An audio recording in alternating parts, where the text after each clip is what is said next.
Hi guys, welcome back to my channel. If you are new to this channel, please to subscribe to my channel and hit the bell icon for all the notifications.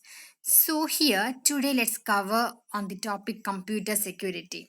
This is a topic from the subject Principles of Information Security. It's a subject in computer science BTech students their semester 8 subject. So this is first topic of the first module of this subject. So let's get familiarized with the terminologies of computer security. Let's know what computer security actually is. Okay, so now let's come to the introduction. Computer security, the term itself says that securing our computer. Yeah, so computer security is applied to computing devices such as computers and hardwares. Obviously, you know that. It is also referred to as cyber security. And this computer security includes physical security and information security. Physical security is to prevent theft of information, and information security is to protect data. Okay, so that's the introduction, and now let's get to know about the terminologies of computer security. They are vulnerability, backdoors, denial of service attack, direct access attacks, eavesdropping, spoofing, tampering, repudiation, information disclosure, elevation of privilege, exploits, indirect attacks, computer crimes. Okay, so now let's get to know each in detail. First of all, vulnerability. Vulnerability, the name, we all know the actual meaning of vulnerability, right? So, same way, it is a weakness. Vulnerability is a weakness which allows an attacker to reduce the system's information assurance. So, if a computer is vulnerable, that means the attacker can use the information of the computer, and the computer lacks the assurance of the information. So, the information is not secure in that computer, which is vulnerable. And vulnerability is the intersection of three elements. Let's see what the three elements are. System susceptibility or flow, the defect.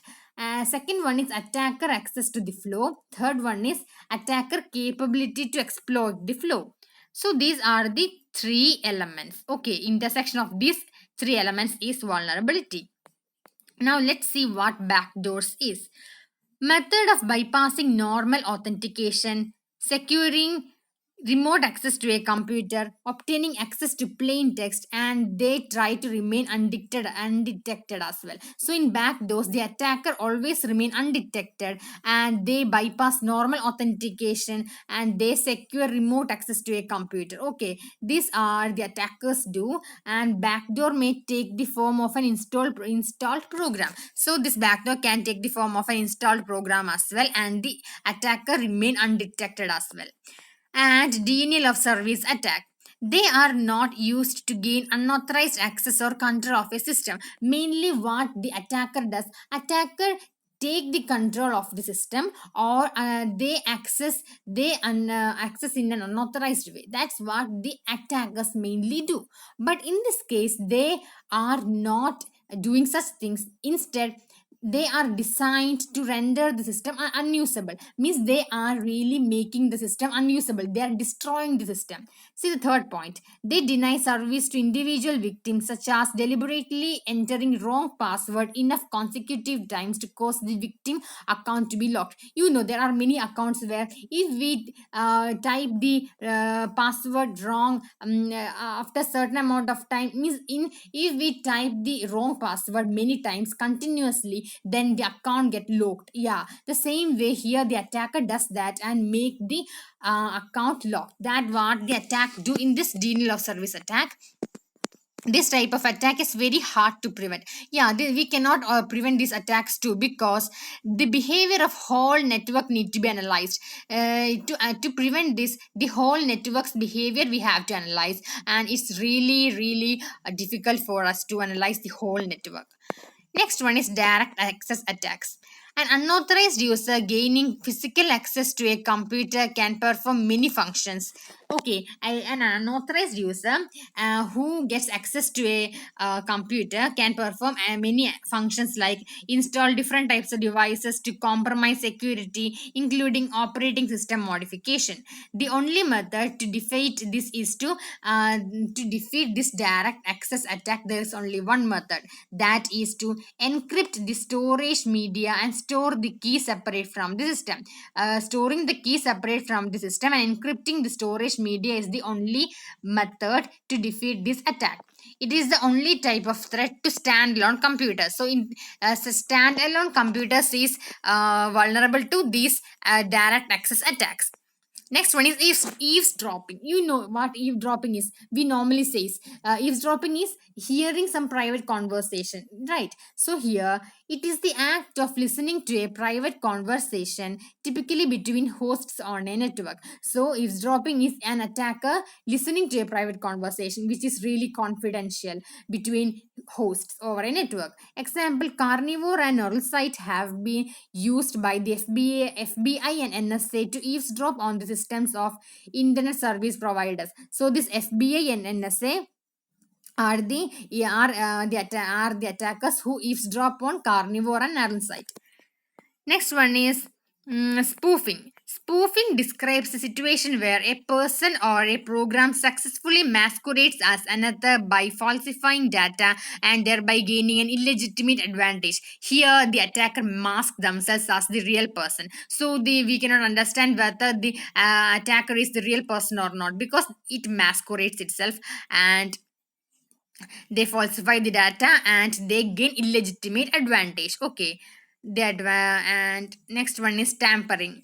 It is the intentional modification of products in a way that would make them harmful to the consumer. So for the consumer, attacker makes the product harmful. That is tampering. It's intentional or deliberately modifying the product so that consumer may get harmful from the product. Next one is repudiation. Repudiation is a situation where the authenticity of the signature is challenged. Here, the signature's authenticity is challenged. Next one is information disclosure. Information which is thought as secure is released in an untrusted environment. So there are many information which is confidential in our computer, right? So this information is disclosed to an untrusted environment. This environment can do anything to that information. It's really an attack. Okay, this is also an attack. Next one is elevation of privilege. Describes situation where a person or program wanted to gain elevated privilege or access to resources that are normally restricted to him or it. So if to a person, if a information is restricted, then getting access to that resource is called as elevation of privilege.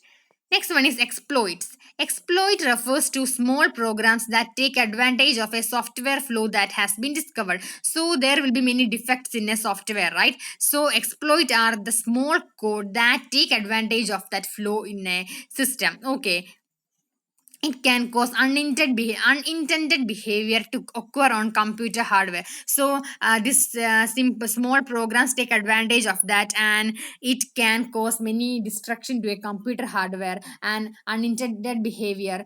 Third point is the code from the exploit program is generally used in Trojan horses and computer viruses. Next one is indirect attacks.